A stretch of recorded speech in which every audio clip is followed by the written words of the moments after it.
وقل اعملوا فسيرى الله عملكم ورسوله والمؤمنون وستردون إلى عالم الغيب والشهادة فينبئكم بما كنتم تعملون.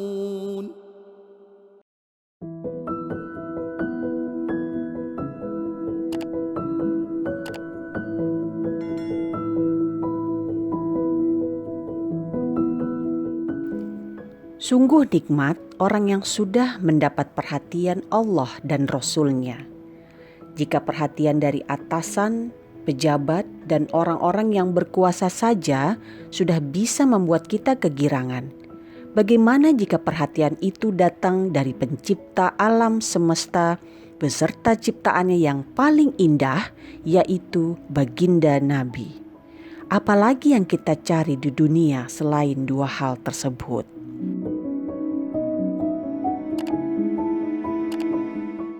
Perhatian tadi bisa didapat hanya jika kita beramal saleh, apapun bentuknya. Bisa dengan tenaga, harta, pemikiran, dan lain sebagainya. Namun amalan yang paling menyenangkan baginda Nabi adalah memperjuangkan ajarannya, meneruskan perjuangan beliau berdakwah di jalannya.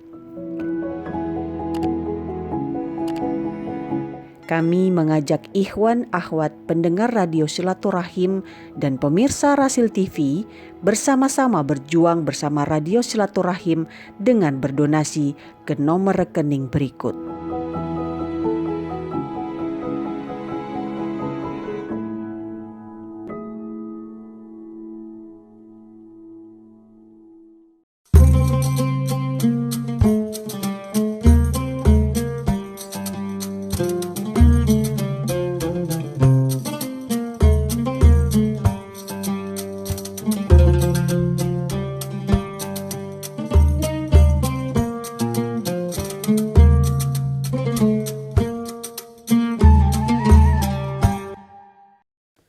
Assalamualaikum warahmatullahi wabarakatuh. Innal hamdalillah nahmaduhu wa nasta'inuhu wa nastaghfiruh wa na'udzu billahi min syururi anfusina wa sayyiati a'malina. May yahdihillahu fala mudhillalah wa may yudlil fala hadiyalah. Asyhadu an la ilaha illallah wahdahu la syarikalah wa asyhadu anna sayyidana Muhammadan abduhu wa rasuluh. Masyaallahu kan wa ma lam yasha' lam yakun la haula wa la quwata illa billahil aliyil azim. Amma ba'd. Pemirsa TV Silaturahim yang sangat disayang oleh Allah dan pendengar radio Silaturahim yang sangat disayang oleh Allah Subhanahu wa taala. Alhamdulillah pada malam hari ini, malam Jumat, kita kembali dapat bersilaturahim lewat kajian tarjamah Quran Lafdhiyah. Pada malam Jumat yang lalu kita telah sampai pada ayat yang ke-81 dari surah Al-An'am. Malam ini insya Allah kita akan melanjutkan dengan ayat-ayat yang sesudahnya. Mulai ayat yang ke-82 sampai dengan nanti menjelang Isya. Untuk itu marilah kita awali kajian kita dengan bersama-sama membaca doa thalabul ilmi. Bismillahirrahmanirrahim. Rabbi zidni ilma. Allahumma anfa'ni bima 'allamtani wa 'allimni ma yanfa'uni warzuqni ilman yanfa'uni. Amin. Kita mulai dari ayat yang ke-82 dan karena ini ayat cukup pendek akan kita jadikan satu dengan ayat yang ke-83.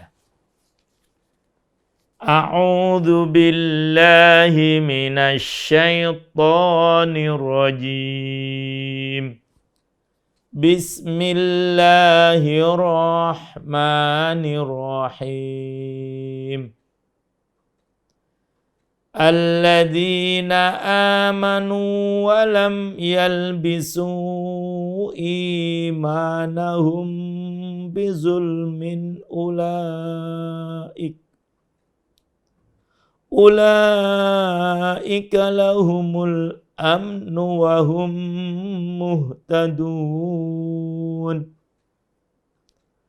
Wa tilka hujjatuna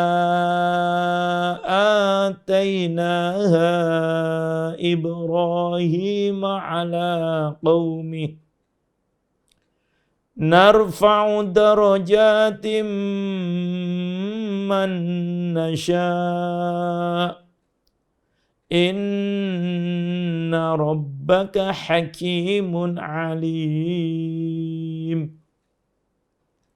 Arti lafdiyahnya, alladzina amanu, orang-orang yang beriman,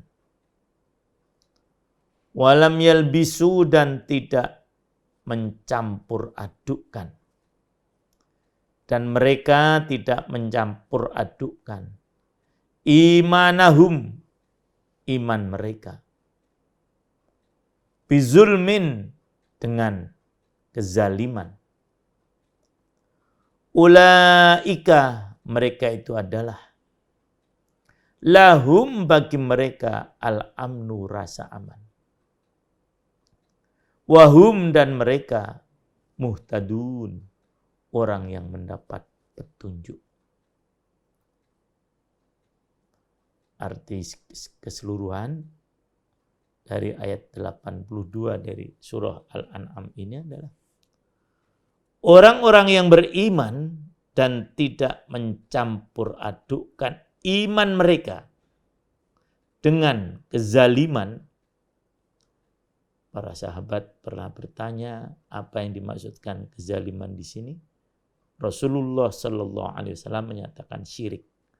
Oleh karena itu banyak terjemah Quran, termasuk yang dari Departemen Agama, mengartikan dengan syirik. Jadi mencampur adukkan iman mereka dengan syirik. Yang kalimat aslinya adalah zulm. Mereka itulah orang-orang yang mendapat rasa aman. Dan mereka mendapatkan petunjuk. Ikhwan akhwat, satu ayat ini merupakan pedoman yang sangat indah apabila ingin kita hidup ini aman, baik secara masyarakat maupun individual. Apa? Cukup beriman dan tidak mencampur adukkan keimanan kita dengan kemusyrikan. Yang dalam bahasa Quran ini menggunakan kalimat zulm. Karena memang kemusyrikan itu akan menyebabkan orang menjadi gelap. Akan terperangkap dalam kegelapan. Jadi kenapa kita tidak punya rasa aman? Maka mari kita renungkan ayat ini. Jangan-jangan keimanan kita masih bercampur aduk dengan kemusyrikan. Kepercayaan kepada selain Allah.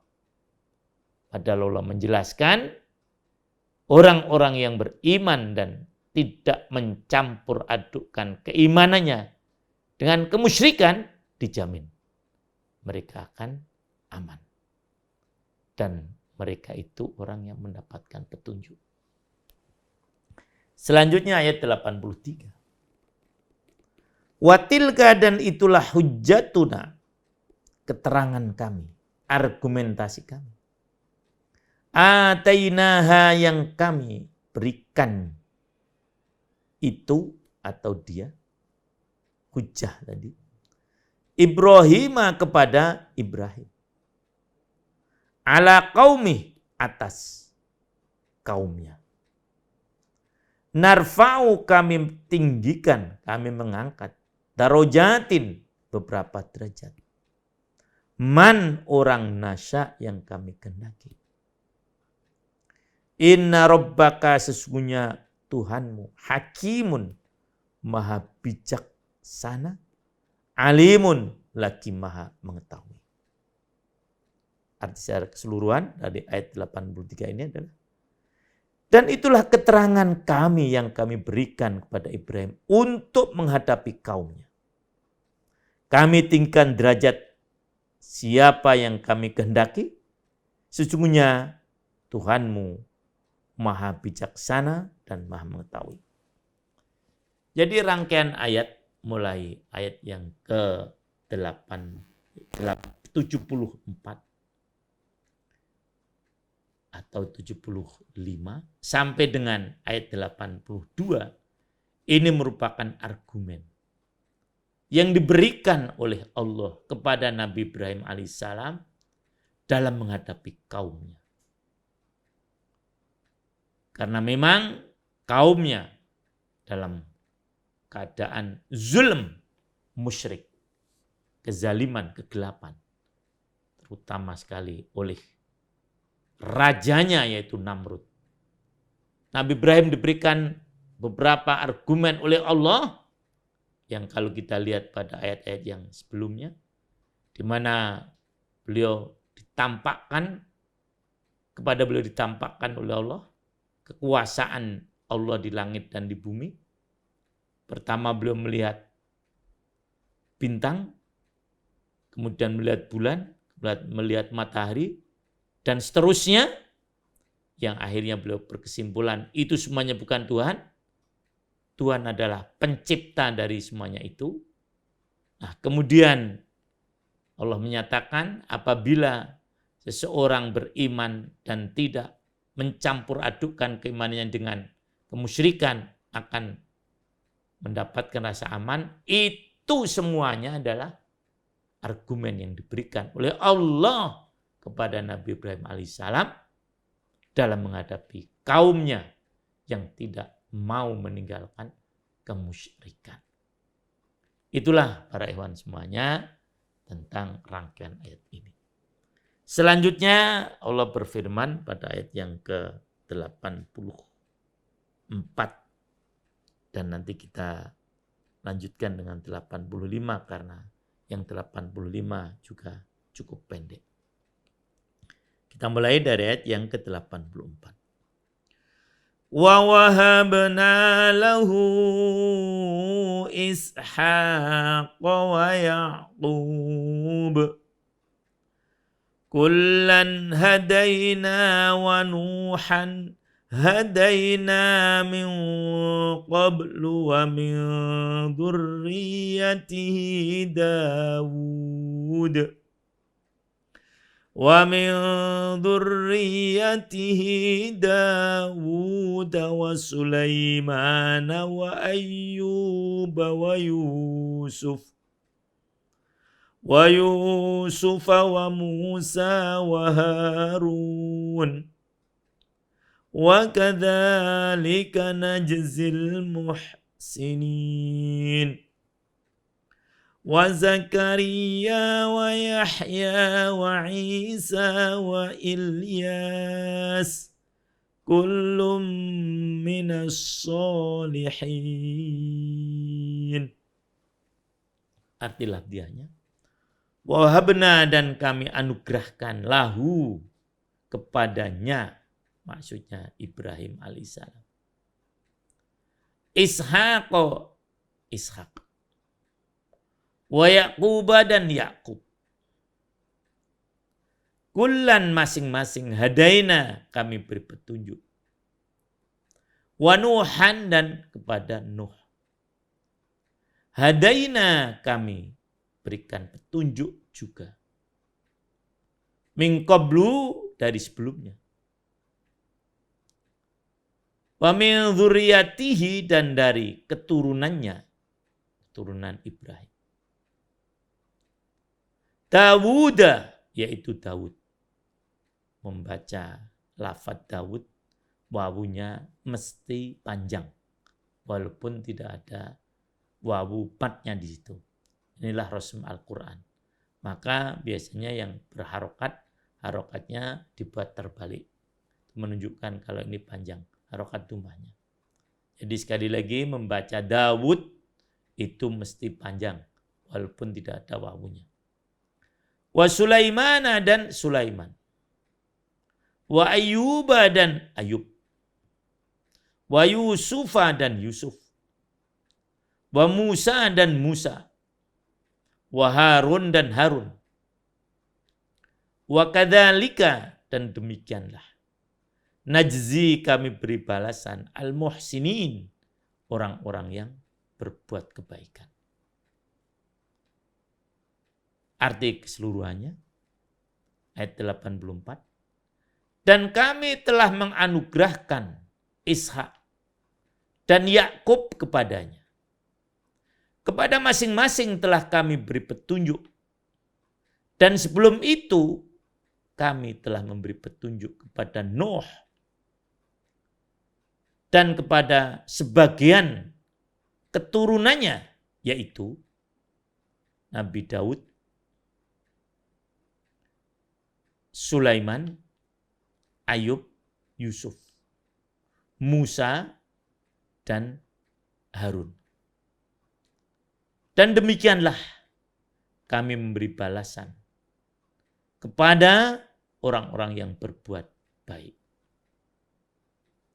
Setelah Allah Subhanahu wa taala memberikan hujjah kepada Nabi Ibrahim, Allah memberikan anugerah yang lain kepada Nabi Ibrahim, yaitu keluarga, baik keturunan maupun dalam persaudaraan, yang mereka itu banyak yang menjadi nabi. Siapa yang pertama disebut adalah Ishak. Ishak ini adalah putra beliau. Dari Ishak kemudian punya anak Yakub. Nah, dari lingkungan beliau Nuh. Nuh ini bukan keturunan. Menurut sebagian riwayat murid daripada Nabi Ibrahim. Selanjutnya juga dari keturunan Nabi Ibrahim, yaitu Dawud. Ini jauh setelah masa Yakub ya. Kemudian Sulaiman, putra daripada Nabi Dawud. Kemudian Ayub. Kemudian Yusuf. Ya, ini Yusuf putra daripada Nabi Yakub. Jauh setelah itu Musa, Nabi Musa alaihissalam, yang diberi tugas untuk membebaskan Bani Israel dari penindasan Fir'aun yang mereka dibawa oleh Nabi Yusuf ke tanah Mesir. Sehingga mereka kemudian dalam kurun waktu yang cukup lama diperbudak oleh Fir'aun, oleh orang-orang Mesir. Nabi Musa ditugaskan untuk membebaskan mereka. Juga Nabi Harun, saudara dari Nabi Musa. Nah, demikianlah kami berikan balasan pada Allah, berikan balasan pada orang-orang yang berbuat baik. Diangkat derajatnya oleh Allah. Selanjutnya ayat yang ke-86.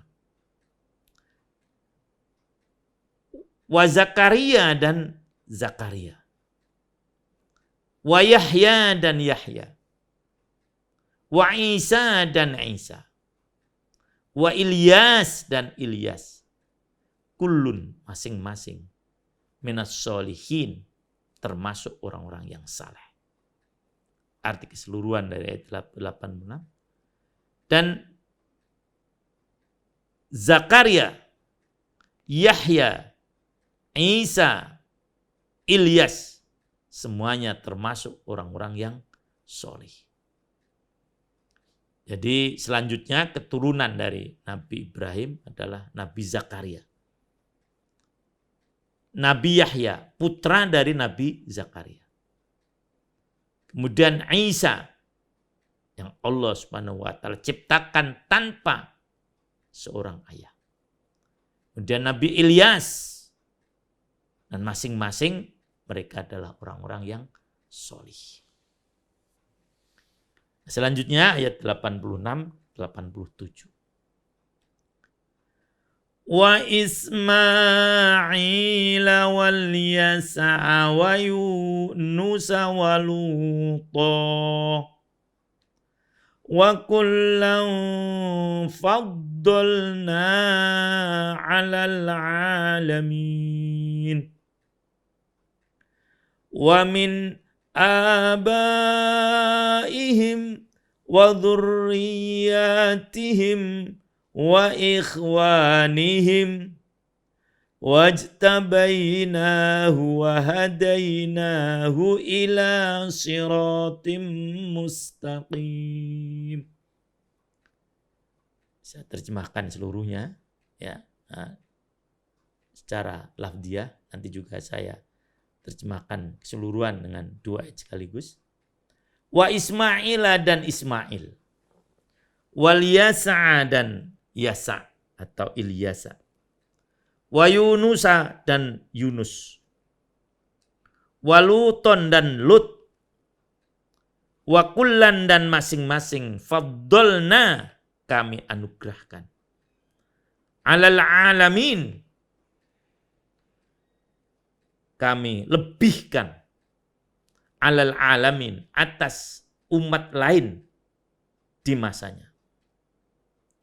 Wa min abaihim dan dari nenek moyang mereka. Wa dzurriyyatihim dan keturunan mereka. Wa ikhwanihim dan saudara-saudara mereka. Wastabainahum dan kami pilih mereka. Wa hadainahum dan kami beri petunjuk mereka. Ila siratim mustaqim, kepada jalan yang lurus. Nah, inilah Allah sebutkan nama-nama para nabi yang merupakan keturunan Nabi Ibrahim dan juga nabi-nabi yang sebelum beliau dan yang semasa dengan beliau. Yang masih keturunan beliau adalah Ismail. Kita baca dulu secara keseluruhan. Ayat terjemah ayat yang ke-86 dan 87. Dan Ismail dan Ilyasa dan Yunus dan Lut, masing-masing kami lebihkan derajatnya di atas umat yang lain. Dan kami lebihkan pula derajat sebagian dari nenek moyang mereka, keturunan mereka, saudara-saudara mereka. Kami telah memilih mereka menjadi nabi dan rasul, dan kami memberi petunjuk mereka kepada jalan yang lurus. Siapa saja keturunan Nabi Ismail, Nabi Ibrahim, dan keturunan-keturunan sesudahnya. Sebutkan lagi di sini Ismail, putra beliau, yang semasa dengan Nabi Ishak. Kemudian Ilyasa, kemudian Yunus, kemudian Lut. Nah, ini tadi yang saya sebutkan murid beliau. Jadi bukan Nuh ya, tadi saya keliru menyebut. Nuh adalah sebelumnya, sebelum Nabi Ibrahim alaihissalam. Nah, yang semasa dengan Nabi Ibrahim adalah Nabi Lut, tapi dengan lokasi risalah yang berbeda.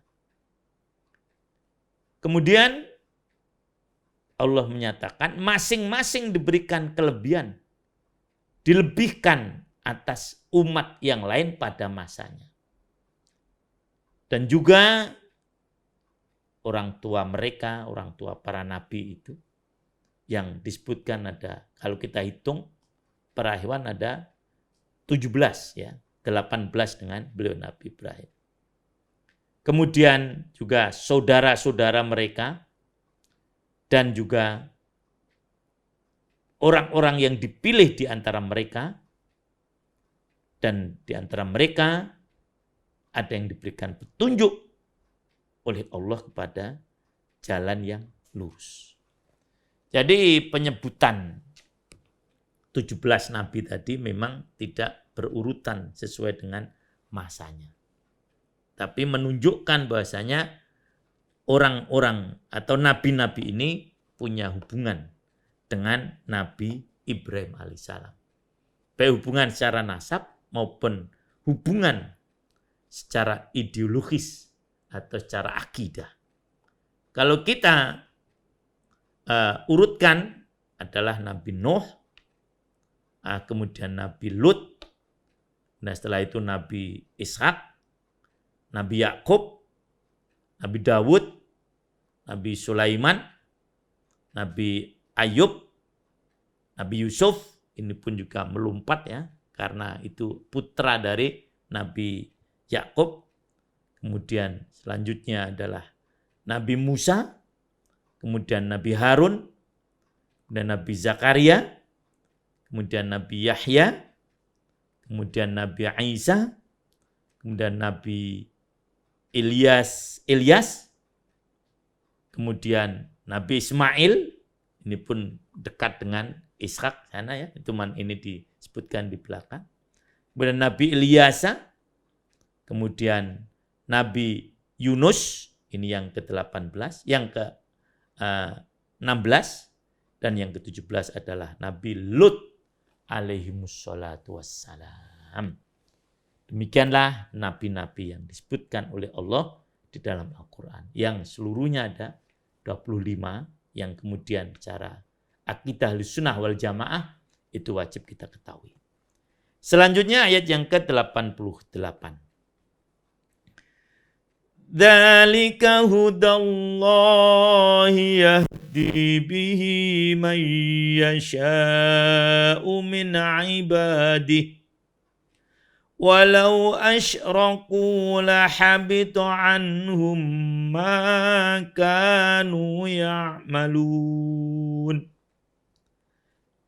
Dzalika, itulah hudallah, petunjuk Allah. Yahdi, yang ia beri petunjuk, bihi, dengannya, man, orang, yasha'u, yang ia kehendaki, min ibadihi, dari hamba-hambanya. Walau asyraku, dan seandainya mereka itu menyekutukan Allah, lahabito, niscaya akan hilang, anhum, dari mereka, makanu, apa yang mereka itu ada, ya'malun, mereka kerjakan. Arti keseluruhan dari ayat 88 adalah itulah petunjuk Allah. Dengan itu dia memberi petunjuk kepada siapa saja kepada siapa di antara hamba-hambanya yang dia kehendaki. Sekiranya mereka menyekutukan Allah, pasti lenyap amal yang telah mereka kerjakan. Nah, inilah para nabi yang kita akui tidak musyrik. Karena orang-orang Yahudi, orang-orang Nasrani menganggap sebagian dari nabi ini ada yang melakukan kemusyrikan. Nah, Allah menyebutkan tidak. Mereka tidak ada yang musyrik satupun. Mereka tuduhkan nabi sebagian nabi dengan tuduhan-tuduhan yang bermacam-macam. Nah, Allah bersihkan nama mereka melalui ayat ini. Bagaimana mereka menuduh Nabi Sulaiman tukang sihir. Kemudian mereka juga menuduh nabi-nabi yang lain dengan berbagai macam tuduhan yang sangat keji. Seperti Nabi Musa, mereka tuduh dengan Masya Allah ya, tidak normal dan seterusnya. Nah, Allah bersihkan ini semuanya ya, dari apa yang telah mereka tuduhkan. Dan yang jelas mereka tidak ada satupun yang menyekutukan Allah. Kalau mereka menyekutukan Allah, mesti amalnya akan terhapus. Ini juga peringatan bagi kita semuanya. Agar kita tidak menyekutukan Allah. Ayat yang ke-89.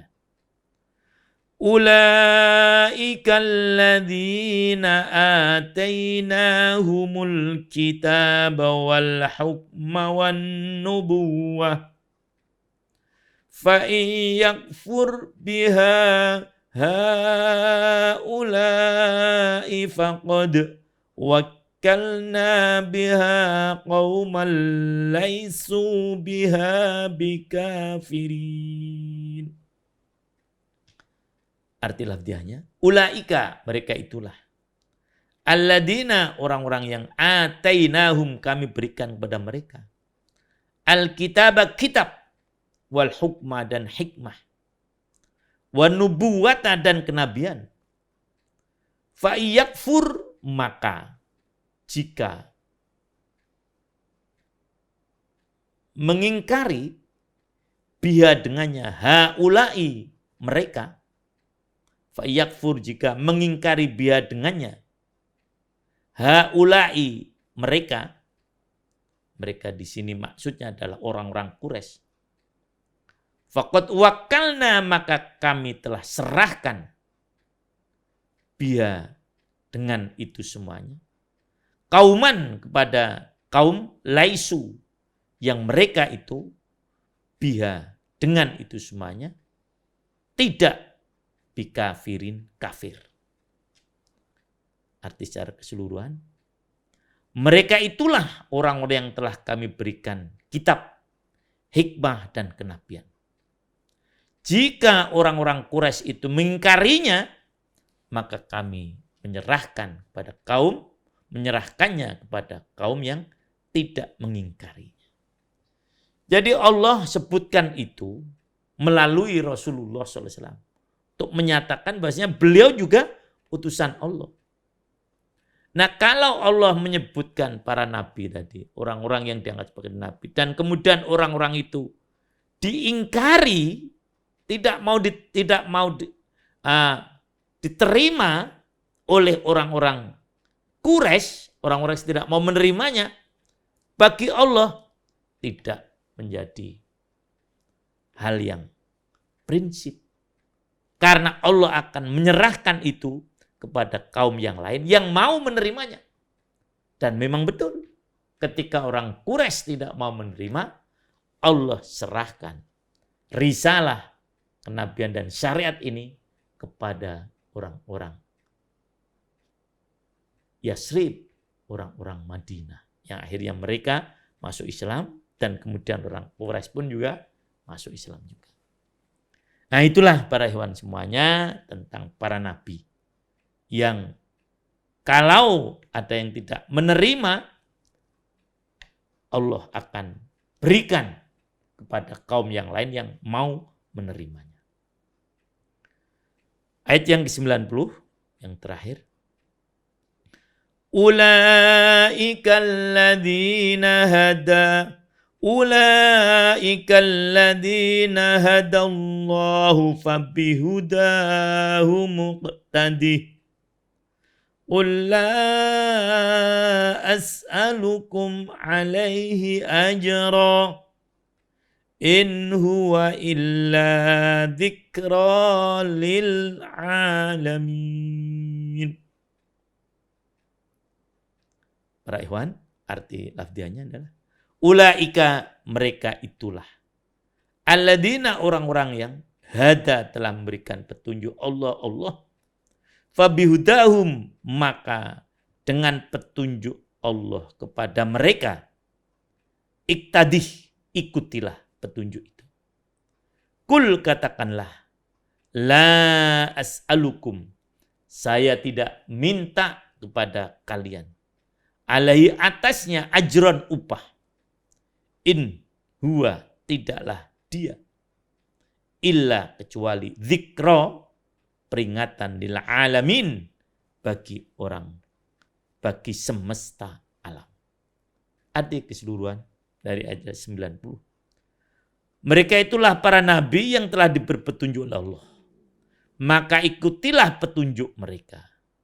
Katakanlah, wahai Muhammad, aku tidak meminta imbalan atau upah kepada kalian dalam menyampaikan Al-Quran. Jadi yang dimaksudkan alaihi di sini di atasnya adalah Quran. Dan tidaklah Quran itu melainkan hanya peringatan untuk semesta alam. Demikian para ikhwan semuanya, Allah mengingatkan kepada Rasulullah SAW melalui ayat ini agar mengikuti petunjuk Allah yang telah diberikan kepada Nabi sebelumnya. Selanjutnya peringatan kepada kaum Quraisy agar disampaikan bahwasanya beliau menyampaikan Quran itu tidak meminta upah, tidak. Karena memang sebenarnya Rasul itu orang yang cukup mapan dalam ekonomi. Di mana beliau pernah menjadi pedagang dan seterusnya. Mungkin orang menganggap beliau menyampaikan Quran itu untuk mencari untung, mencari upah. Karena setelah beliau diangkat menjadi Rasul, aktivitas ekonominya berhenti. Orang menganggap, dia menyampaikan sebagai ganti berhenti aktivitas ekonomi, dia menyampaikan Quran agar mendapat upah. Allah menyatakan tidak. Saya begitu oleh Allah supaya disampaikan kepada orang Quraisy, saya menyampaikan Quran ini tidak minta upah. Tidak minta imbalan. Dan belum menegaskan, saya sampaikan Quran ini hanya sebagai peringatan bagi seluruh alam semesta. Allahu a'lam bishawab. Demikian ikhwan akhwat yang sangat disayang oleh Allah Subhanahu wa taala. Darus kita, kajian kita malam hari ini mudah-mudahan ada manfaatnya. Jazakumullah khairal jazat semua perhatiannya. Mohon maaf atas segala kekurangan saya. Mari kita akhiri dengan membaca kafaratul majlis. Subhanakallahumma wa bihamdika asyhadu an la ilaha illa anta. Assalamualaikum warahmatullahi wabarakatuh.